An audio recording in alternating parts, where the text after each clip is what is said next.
आज की इस वीडियो में हम लोग साइंस के मॉडल सेट 2 को पढ़ने वाले हैं और यहां पर हम लोग बायोलॉजी के कंप्लीट सॉल्यूशन को देखेंगे।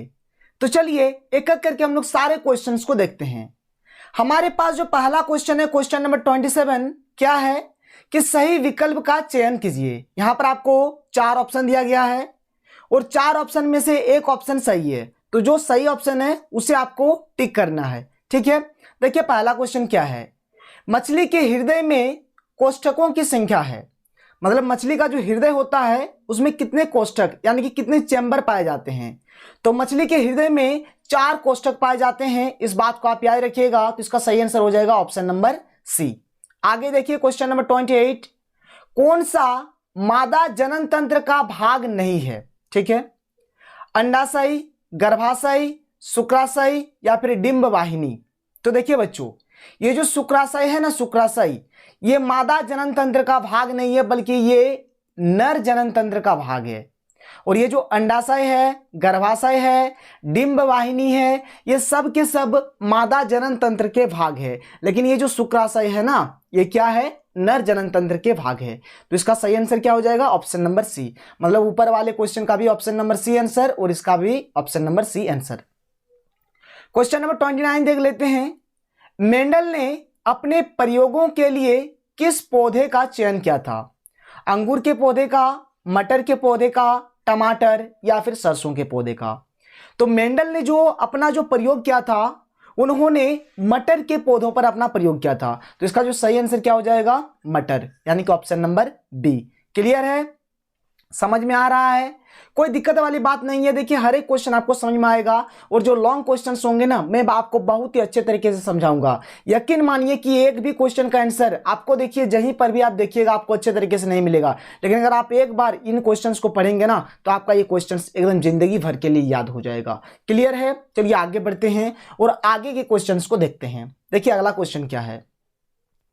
पृथ्वी पर ऊर्जा का प्रमुख स्रोत है कोयला, लकड़ी, सूर्य या फिर विद्युत। तो देखिए बच्चों, यहां पर ये जो कोयला है, लकड़ी है, सूर्य है, विद्युत है, ये सब के सब ऊर्जा के स्रोत है। लेकिन यहां पर जो क्वेश्चन है क्या है कि पृथ्वी पर ऊर्जा का प्रमुख स्रोत क्या है। ठीक है, यानी कि main source of energy on the earth क्या है। ठीक है, तो ये है हमारा सूर्य यानी कि सन।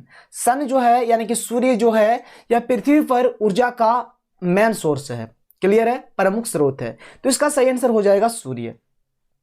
क्वेश्चन नंबर 31 देख लीजिए क्या है। वैश्विक उष्णता के लिए उत्तरदायी है O2, CO2, NH3 या फिर N2। यानी कि जो ग्लोबल वार्मिंग जो है इसके लिए कौन सा गैस उत्तरदायी है। तो इसके लिए उत्तरदायी है कार्बन डाइऑक्साइड यानी कि CO2। तो इसका सही आंसर हो जाएगा option number B. Question number 32 देखिए क्या है कि fill in the blank space, यानी खाली स्थान की पूर्ति कीजिए।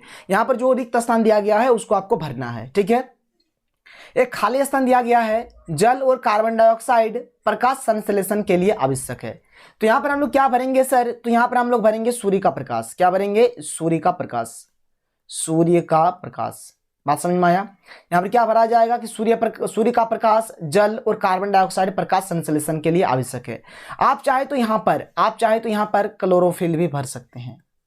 ठीक है, क्लोरोफिल भी भर सकते हैं, लेकिन सबसे जो अच्छा है ना सूर्य का प्रकाश, जो बेस्ट आंसर है क्या है, सूर्य का प्रकाश। तो आप कोशिश कीजिए यहां पर सूर्य का प्रकाश से भरने का। क्लियर है, कोई दिक्कत वाली बात नहीं है।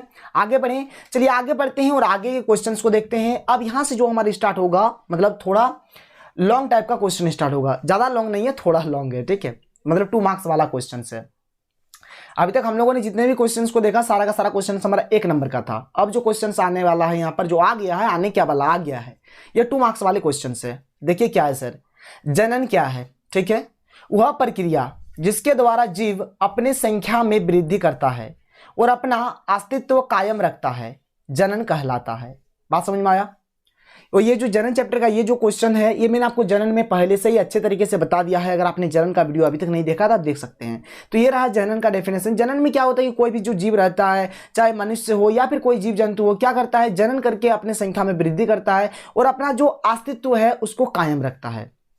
ठीक है। जनन दो प्रकार के होते हैं, एक लैंगिक जनन और एक अलैंगिक जनन। यहाँ पर हमें और आगे नहीं जाना है कि लैंगिक जनन क्या है, अलैंगिक जनन क्या है।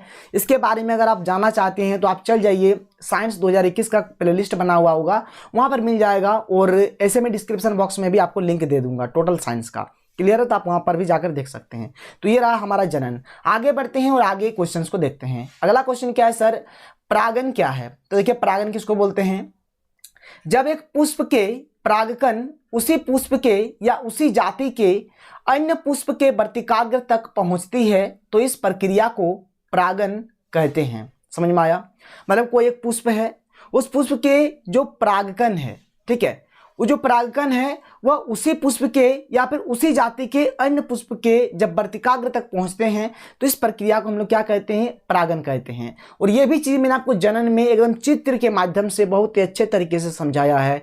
अगर आपको मैं बार बार बोल रहा हूँ कि अगर आपको कंप्लीट जानकारी चाहिए तो आप जनन का जो हमारा वीडियो है एक बार आप उसको जाकर जरूर देखें, आपको एकदम बहुत ही अच्छे तरीके से समझ में आएगा। आगे देखते हैं, यह जनन क्रिया का प्रथम चरण है। जो जनन होता है ना, ये पुष्प में जब जनन होता है तो ये परागन जो है ये जनन क्रिया का प्रथम चरण है। परागन क्रिया दो प्रकार की होती है, एक होती है स्वपरागन और एक होता है परपरागन। क्लियर है, ये था इस क्वेश्चन का आंसर। ये भी 2 मार्क्स वाले क्वेश्चन है।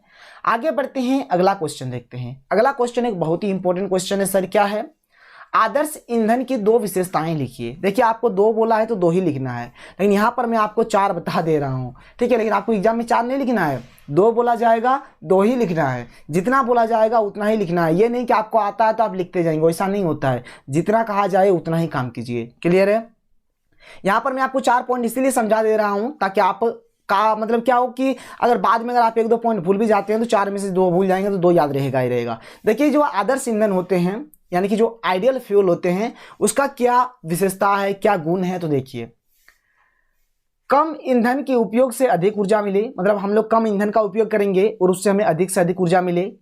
सरलता से सुलभ हो, मतलब बहुत ही आसानी से हमें मिल जाए।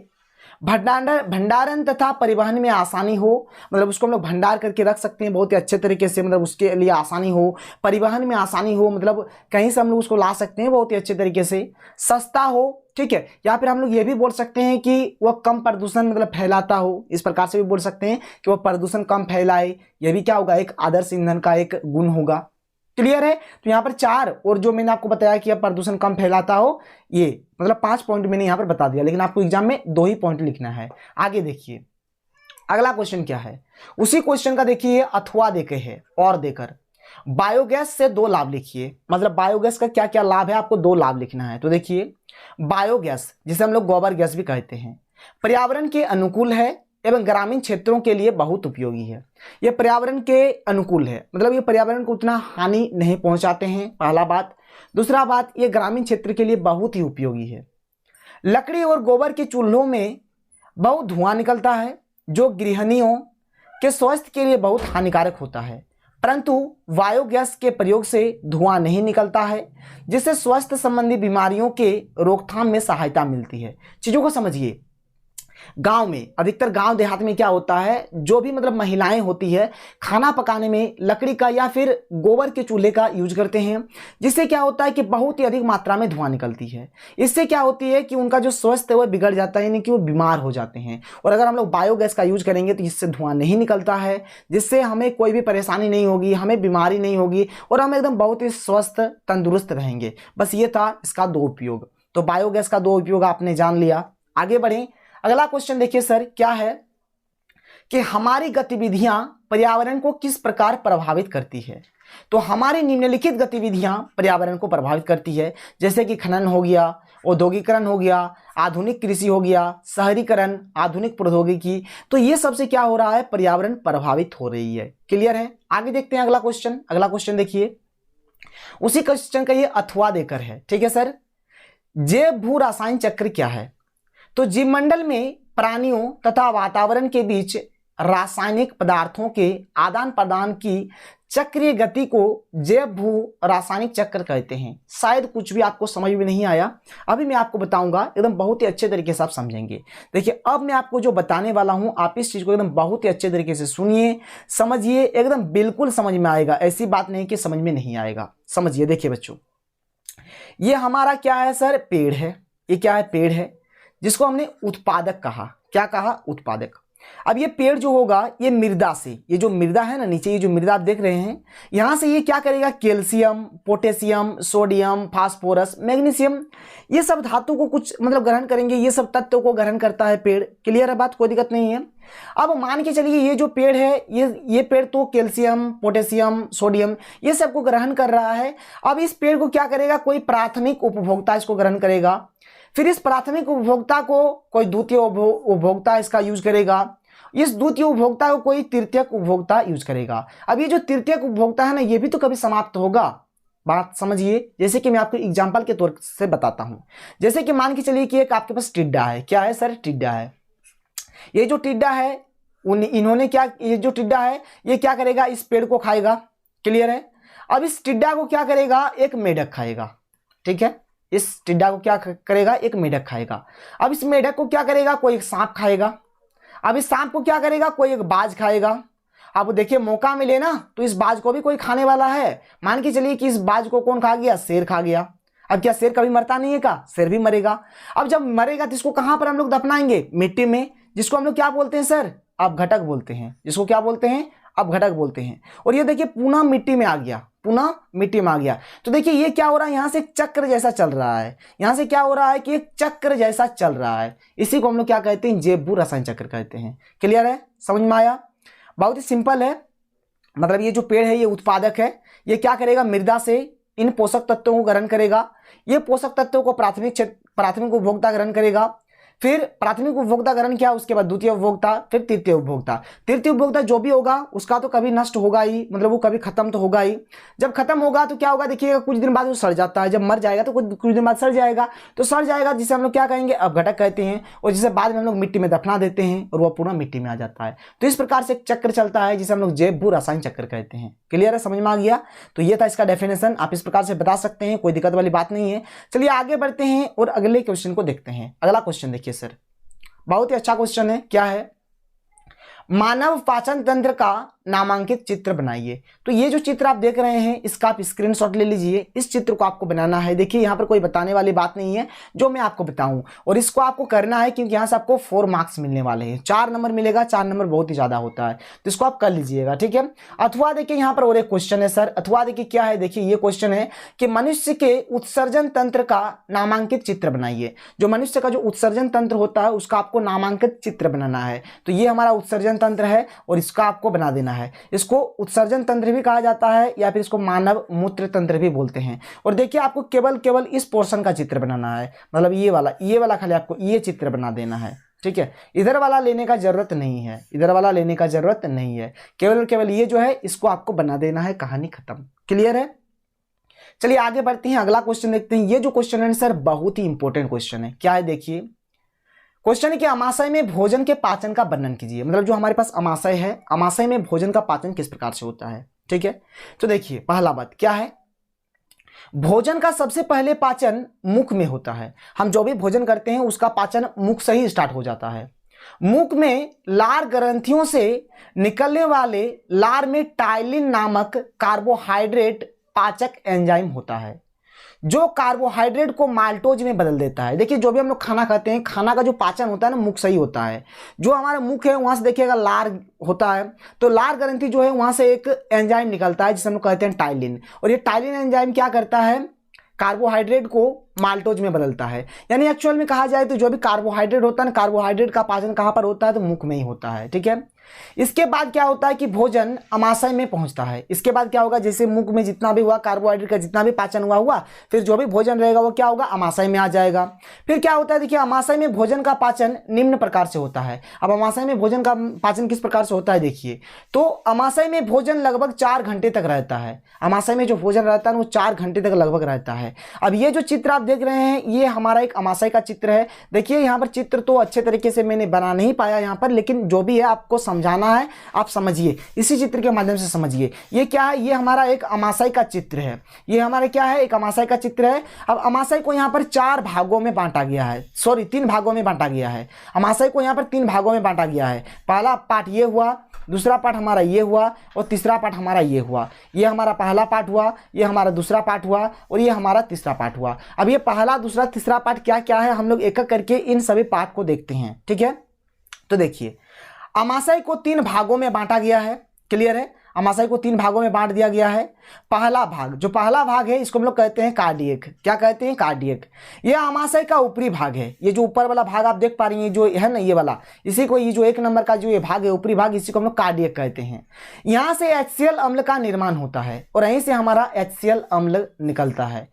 परीक्षा में पूछा जाता है कि अमाशय में कौन सा अम्ल होता है, तो HCl अम्ल होता है, क्लियर है। तो कहाँ से होता है ये, कहाँ से निर्माण होता है, तो कार्डियक से। अब ये HCl क्या करता है कि जो जीवाणुओं को नष्ट करते हैं और हमें बीमार होने से बचाते हैं, तथा यह भोजन को तोड़ने का भी काम करता है। बात समझ में आया? और ये भोजन को भी तोड़ने का काम करता है, क्लियर है, कोई दिक्कत नहीं है, समझ में आया। पहला जो अमाशय का जो पहला भाग है उसे हम लोग कार्डियक कहते हैं और ये अमाशय का ऊपरी भाग है। यहाँ से HCl अम्ल का निर्माण होता है जो जीवाणुओं को नष्ट करते हैं और हमें बीमार होने से बचाते हैं और ये भोजन को भी तोड़ने का काम करता है। सिंपल सा फंडा है ये। अब इसके सेकंड पार्ट को देखते हैं सर। ये जो सेकंड पार्ट है ना, इसको हम लोग फंडिक कहते हैं। इसको हम लोग क्या कहते हैं? फंडिक। और यहाँ पर आप देखिए इस प्रकार से है, इस प्रकार से कांटानुमा संरचना है, कांटानुमा संरचना है, जिसको हम लोग क्या कहते हैं? रूजी कहते हैं। अभी चलिए मैं आपको अच्छे तरीके से बताता हूं। देखिए, दूसरा पार्ट जो है उसको हम लोग क्या कहते हैं? फंडिक। तो अमाशय के दूसरे भाग को फंडिक कहते हैं, जिसमें कांटेनुमा संरचना पाई जाती है, जिसे रूजी कहते हैं, जो भोजन को रोक कर रखता है। अगर ये रूजी नहीं रहेगा तो भोजन नहीं अटकेगा, मतलब निकल जाएगा सीधे। बात समझ में आ रहा है ना? तो ये जो रूजी होता है ना, ये भोजन को रोक कर रखता है। और देखिएगा कभी कभार जब हमें पूरा भूख लगता है ना, तब लगता है कि जैसे पेट में चूहा कूद रहा है और पेट थोड़ा थोड़ा मतलब चुभता है, जो दर्द करता है वह कौन? ये जो रूजी है ना, यही क्या करता है? पेट को चुभता है। मतलब उस टाइम जब हम लोग भूखे रहते हैं तो जो रूजी होता है वो रूजी खड़ा हो जाता है। उस टाइम हमें क्या होता है? पेट में थोड़ा थोड़ा दर्द होता है, मतलब चुभता है, उस टाइप का लगता है। वही चीज यहाँ पर लिखा गया है। देखिए क्या है कि तथा भूख लगने पर चुभता है। भूख लगने पर ये जो रूजी है ये क्या होता है? चुभता है। यहां तक क्लियर है, समझ में आया? ये जो फर्स्ट पार्ट है इसको हम लोग कार्डियक कहते हैं, दूसरे पार्ट को हम लोग फंडिक कहते हैं, जहां पर कांटानुमा संरचना होता है जिसे रूजी कहते हैं। ये भोजन को मतलब रोक कर रखता है। अब ये जो तीसरा पार्ट है, तीसरे पार्ट के ऊपर हम लोग डिस्कस कर रहे हैं, ठीक है बच्चों। चलिए अब तीसरे पार्ट को देखते हैं कि तीसरे पार्ट में एक्चुअल में होता क्या है। तो देखिए ये जो तीसरा पार्ट होता है ना, तीसरा पार्ट को हम लोग बोलते हैं पाइलोरिक। क्या बोलते हैं? पाइलोरिक। ये अमाशय के अंतिम भाग को पाइलोरिक कहते हैं। जो अमाशय का जो अंतिम भाग होता है उसे हम लोग क्या कहते हैं? पाइलोरिक कहते हैं। इस भाग में कुछ ग्रंथियां पाई जाती है जिसे जठर ग्रंथि कहते हैं, तथा जठर ग्रंथि से जठर रस स्रावित होती है। समझ में आया? देखिए यहां पर ये जो पार्ट है ना, ये पार्ट यहां पर मतलब कुछ इस प्रकार से ग्रंथियां पाई जाती है जिसे हम लोग क्या कहते हैं? जठर ग्रंथि कहते हैं। और जठर ग्रंथि से क्या होता है? जठर रस निकलता है। अब ये जठर रस होता है ना, जठर रस, तो इसमें 2 प्रकार की एंजाइम पाई जाती है, एक रेनिन और एक पेप्सिन। अब ये रेनिन क्या करता है? देखिए, रेनिन दूध को दही में बदल देता है। रेनिन क्या करता है? दूध को दही में बदल देता है। आप देखेंगे जैसे जो छोटा बच्चा होता है वो जैसे ही मतलब तो दूध खाता है लेकिन वो दूध निकाल देता है, जो दही टाइप का रहता है, वहां पर रेनिन एंजाइम वर्क करता है, ठीक है। तो दूध में केसिन नामक प्रोटीन पाया जाता है, इसलिए रेनिन केसिन का पाचन करता है। ये जो रेनिन है ना, ये क्या करता है? केसिन का पाचन करता है। मतलब दूध जो होता है उसमें केसिन नामक प्रोटीन पाया जाता है और रेनिन का ये काम है कि केसिन का पाचन करना। क्लियर है बात? समझ में आया? अब एक है हमारे पास पेप्सिन। तो पेप्सिन क्या करता है? पेप्सिन प्रोटीन का पाचन करता है, जो प्रोटीन को पेप्टोन में बदल देता है, ठीक है। पेप्टोन में कर दीजिएगा, पेप्टोन में बदल देता है। क्लियर है? समझ में आया? कोई दिक्कत नहीं है। तो इस प्रकार से रेनिन, पेप्सिन ये सबका वर्क है पेप्टोन में। यहां पर आप में लिख दीजिएगा। क्लियर है? समझ में आया? इस चित्र को आप समझ गए हैं, कोई दिक्कत वाली बात नहीं है। ये HCl हमारा यहाँ से निकलता है, ये रूजी होता है और यहाँ पर जठर ग्रंथि पाया जाता है। अब ये जो चीज आप देख रहे हैं, इस चीज को अभी मैं आपको समझाता हूँ। चलिए अभी हम लोग देखेंगे। अब हमारा जो अगला क्वेश्चन आएगा ना, इसमें हम लोग बात करेंगे। ये जो क्वेश्चन है देखिए सर, ये हमारे क्या है? अथवादय के क्वेश्चन है। क्या है? पाचन तंत्र में प्रोटीन के पाचन का वर्णन कीजिए। मतलब प्रोटीन का पाचन किस प्रकार से होता है पाचन तंत्र में, ये चीज आपको बताना है। अब ये यहां पर एक नाम आपको मिलेगा, क्या मिलेगा? पक्वाशय। क्या है? पक्वाशय। तो ये जो आप यहां पर देख रहे हैं ना, ये वाला जो यहां पर मैंने लिखा है ना, उल्टा यू टाइप का, यही हमारा होता है पक्वाशय। यही हमारा क्या होता है? पक्वाशय होता है। इसलिए आप मतलब मत पूछिएगा कि सर पक्वाशय आपने तो बताया ही नहीं। तो मैंने शुरू में ही आपको बता दिया कि पक्वाशय हमारा कौन वाला हुआ। तो ये जो आप देख रहे हैं ना, ये वाला ही हमारा क्या है? पक्वाशय है। चलिए अब क्वेश्चन के आंसर को हम लोग अच्छे तरीके से समझते हैं। जैसे कि अभी मैंने आपको बताया, पहला बात देखिए, यहाँ पर हमें पढ़ना है कि प्रोटीन का पाचन। तो प्रोटीन का पाचन किस प्रकार से होता है? तो जैसे कि हम सभी जानते हैं कि जो भी हम लोग भोजन करते हैं, भोजन हम लोग मुंह से करते हैं और हमारा जो भोजन का पाचन स्टार्ट होता है मुंह से ही हो जाता है। लेकिन मुंह में सिर्फ और सिर्फ कार्बोहाइड्रेट का पाचन होता है, प्रोटीन का पाचन नहीं होता है। प्रोटीन का पाचन आमाशय में होता है और मैक्सिमम पक्वाशय में प्रोटीन का पाचन हो जाता है, और जो कुछ बच जाता है वो छोटे आंत में उसका पाचन होता है। वही चीज अभी हम लोग यहाँ पर बहुत ही विस्तार से पढ़ेंगे। देखिए, मुख में प्रोटीन का पाचन, तो हमारे भोजन में उपस्थित कार्बोहाइड्रेट का पाचन मुख में ही हो जाता है, परंतु प्रोटीन का पाचन मुख में नहीं होता है, बल्कि इसका पाचन अमाशय में होता है। क्लियर है? इसका पाचन कहां पे होता है? अमाशय में होता है। अब देखिए, अमाशय में प्रोटीन का पाचन किस प्रकार से होता है। जैसे कि अभी हम लोग पढ़ के आए हैं कि अमाशय के अंतिम भाग को क्या कहते हैं? पाइलोरिक कहते हैं। अभी मैंने आपको बताया। इस भाग में कुछ ग्रंथियां पाई जाती है जिसे जठर ग्रंथि कहते हैं, ये भी मैंने आपको बताया। तो जठर ग्रंथि से जठर रस स्रावित होती है। जठर रस में पेप्सिन नामक एंजाइम पाई जाती है जो प्रोटीन को पेप्टोन में बदल देता है। यहाँ पर में लिखिएगा, ठीक है, पेप्टोन में बदल देता है। ये चीज मैंने आपको अभी बताया, कोई दिक्कत वाली बात नहीं है जो आपको समझ में नहीं आएगा। पेप्टोन में बदल देता है। यहाँ पर एक काम हुआ, अमाशय में प्रोटीन का पाचन किस प्रकार से होता है कि अमाशय में मतलब जो जठर रस है वहां से पेप्सिन नामक एंजाइम मतलब निकलती है जो प्रोटीन को पेप्टोन में बदल देता है। अब आगे क्या होता है? देखिए, अब जो प्रोटीन है ये पेप्टोन में बदल चुका है। अब देखिए आगे क्या होता है कि पक्वाशय में प्रोटीन का पाचन किस प्रकार से होता है। तो पक्वाशय में अग्नाशयिक रस में पाया जाने वाला प्रोटीन पाचक एंजाइम ट्रिप्सिन पेप्टोन को अमीनो अम्ल में बदल देता है। इसी में भोजन के प्रोटीन का पाचन होता है। मतलब ये जो पक्वाशय है ना, मतलब हम लोग जो भी भोजन करते हैं, भोजन में जितना भी प्रोटीन होता है तो पक्वाशय में ही इसका पाचन होता है। क्लियर है? समझ में आ रहा है? आगे बढ़ते हैं। और जो बचा कुचा जो भी प्रोटीन होता है अब बाद में उसका पाचन कहां पे होगा? छोटी आंत में। तो वही लिखा गया है कि छोटी आंत में इसका सक्कस इंटेरिकस, ठीक है। देखिए, छोटी आंत में एक चीज पाया जाता है, एक एंजाइम पाया जाता है जिसका नाम है सक्कस इंटेरिकस, द्वारा शेष बचे प्रोटीन को अमीनो एसिड में बदल दिया जाता है। मतलब जो भी बचा कुचा जो भी मतलब हमारे पास प्रोटीन होता है उसका पाचन कहां पे होता है? तो छोटी आंत में होता है। तो ये था प्रोटीन वाला का आंसर। अब चलिए आगे बढ़ते हैं, अगले क्वेश्चन को देखते हैं। ये जो क्वेश्चन है सर, आनुवंशिकता में मेंडल का क्या योगदान है। ये एक्चुअली हमारे क्या है? मेंडल का प्रयोग ही है। और मेंडल के प्रयोग का मैंने आपको एकदम बहुत ही सुंदर तरीके से इसके कंसेप्ट को बताया था। अगर आपने नहीं देखा तो उस वीडियो को देख लीजिए। इसका लिंक मैं आपको डिस्क्रिप्शन बॉक्स में दे दूंगा सर, ठीक है। डिस्क्रिप्शन बॉक्स में आपको मैं लिंक दे दूंगा, आप वहां पर जाकर देख लीजिएगा। और यहाँ पर ये जो आपको आई बटन दिख रहा है ना, यहाँ पर ये जो आई बटन है, इस आई बटन में भी मैं आपको लिंक दे रहा हूं। आप यहाँ पर भी जाकर आनुवंशिकता में मेंडल का क्या योगदान है या फिर मेंडल का जो प्रयोग है इसको देख सकते हैं। क्योंकि ये जो मतलब कंसेप्ट ये थोड़ा लंबा है तो उसके लिए मैंने एक सेपरेट वीडियो पहले से ही बनाकर रखा है, तो आप वहां पर जाकर देख सकते हैं। चलिए आगे बढ़ते हैं और अगला क्वेश्चन देखते हैं। ये जो क्वेश्चन नंबर 39 है, इसके अथवा में और एक क्वेश्चन है, तो चलिए हम लोग उस क्वेश्चन को देख लेते हैं। देखिए यहां पर अथवा में क्या है क्वेश्चन कि दोहरा निषेचन किसे कहते हैं, वर्णन कीजिए। और यही हमारा साइंस के मॉडल सेट 2 का लास्ट क्वेश्चन है। और हम लोगों ने एक एक करके सारे क्वेश्चंस को देख लिया। मैंने पहले ही फिजिक्स और केमिस्ट्री का भी मैंने जो भी क्वेश्चंस था आपको बता दिया है। अगर आपने नहीं देखा तो आप उसे प्लेलिस्ट पर जाकर देख लीजिए, या फिर इस वीडियो के डिस्क्रिप्शन बॉक्स में भी मैं आपको लिंक दे दूंगा, आप वहां पर भी जाकर देख सकते हैं। क्लियर है? तो देखिए बच्चों, दोहरा निषेचन, ठीक है। तो देखिए दोहरा निषेचन को हम लोग द्वि निषेचन भी कहते हैं। क्या होता है कि एक ही भूरण कोश में 2 बार निषेचन का होना ही दोहरा निषेचन कहलाता है। बात समझ में आया कि एक ही भूरण कोश में जब 2 बार निषेचन होगा तो उसे हम लोग क्या कहेंगे? दोहरा निषेचन कहेंगे। अब ये निषेचन क्या होता है? तो देखिए, जब नर युग्मक और मादा युग्मक आपस में मिलते हैं ना, तो उसी को हम लोग क्या कहते हैं? निषेचन कहते हैं। अब इस चीज को मैं आपको चित्र के माध्यम से समझाऊंगा, तब आप अच्छे तरीके से समझ पाएंगे। तो चलिए यहाँ पर ये जो चित्र है, इस चित्र को आप ध्यान से देखिए और समझने का कोशिश कीजिए। समझने की कोशिश क्या कीजिए, मैं ही आपको अभी बताऊंगा। देखिए बच्चों, जो परागकण होते हैं ना, परागकण यानी एक परागकण में 2 नर युग्मक होते हैं। क्या होते हैं? 2 नर युग्मक होते हैं। क्लियर है? बात समझ में आया? एक परागकण में 2 नर युग्मक होते हैं। और ये जो पराग नलिका आप देख रहे हैं, इसी पराग नलिका से क्या होगा? ये दोनों नर युग्मक इस प्रकार से आएगा। ठीक है, यहां पर देखिए 2 नर युग्मक है, क्योंकि एक परागकण में 2 नर युग्मक होते हैं। तो यहां पर हमने इस प्रकार से यहां पर 2 नर युग्मक ले लिया।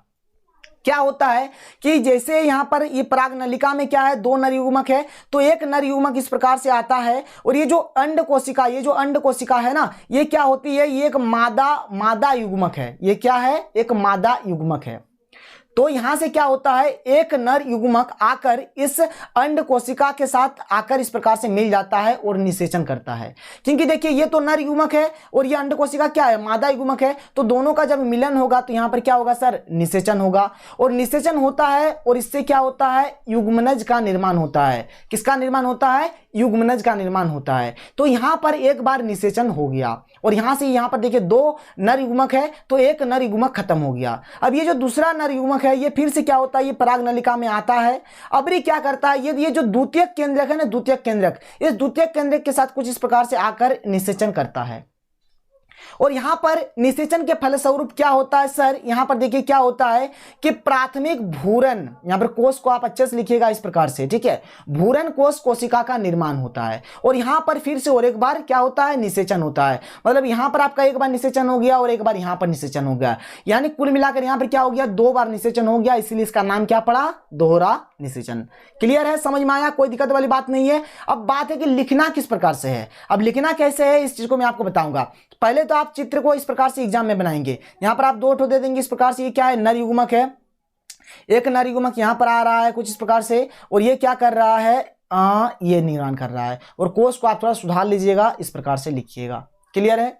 अब यहां से क्या हो रहा है, एक नर युग्मक इसके साथ आ रहा है और यहां से क्या हो रहा है, युग्मनज का निर्माण हो रहा है। ये जो अंड कोशिका है ये क्या है, मादा युग्मक है। क्या है, मादा युग्मक। जैसे वो नर युग्मक है तो ये क्या है, मादा युग्मक है। आप लिख सकते हैं यहां पर ये जो दो टो है ये क्या है सर, ये जो दो टो है ये क्या है, नर युग्मक है, नर युग्मक।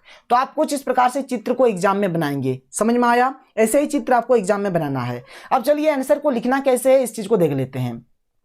जैसे कि मैंने आपसे कहा कि एक परागकण में दो नर युग्मक होते हैं। क्लियर है। परागनलिका से नर युग्मक मुक्त होने के पश्चात एक नर युग्मक अंड कोशिका से मिलता है, इसे सत्य निषेचन कहते हैं। और जैसे कि मैंने आपको बताया कि जो एक नर युग्मक होते हैं ये अंड कोशिका से मिलती है और इसको हम लोग क्या कहते हैं, सत्य निषेचन कहते हैं। तो सत्य निषेचन से द्विगुणित युग्मनज का निर्माण होता है। अर्थात सत्य निषेचन किस प्रकार से होता है, जब नर युग्मक क्या होता है, अंड कोशिका में मिल जाता है तो युग्मनज का निर्माण होता है, इसी को हम लोग सत्य निषेचन कहते हैं। तो एक बार यहाँ पर निषेचन हो गया। अगला बार देखिए क्या होता है कि परागनलिका में उपस्थित दूसरा नर युग्मक दोनों द्वितीयक कोशिकाओं से मिलकर